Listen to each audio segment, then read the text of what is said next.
Middle asset میں اگر یہ مجھے اندیشہ ہے کہ اب جو صورتحال بن رہی ہے بہت جلد شاید مسجد اقصیٰ کو اور قبۃ الصخرہ کو گرا دے، اس کے نتیجے میں ایک طوفان برپا ہوگا اور پھر حملہ آور ہوں گے یہ اس کو دبانے کے لیے، جس کو حضور نے فرمایا حدیث میں 80 علم لے کر عیسائی تم پر حملہ آور ہوں گے مسلمانوں،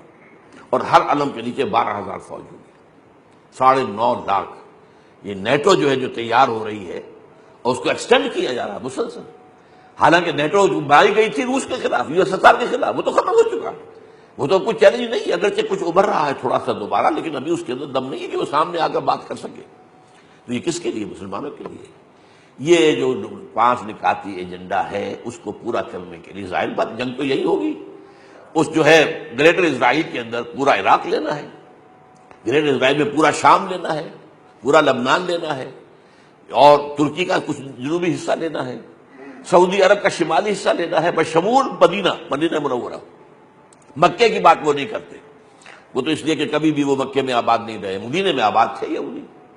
اور مصر سے سارا اس کا جو زرخیز علاقہ ہے، دی فرٹائل ڈیلٹا آف نائل، وہ لینا ہے۔ یہ جشن کا علاقہ تھا جہاں حضرت یوسف علیہ السلام کے دور میں یہ یہودی جو ہے جا کر، جو سارے حضرت یعقوب اور ان کے 11 بیٹے جو جا کر آباد ہوئے ہیں،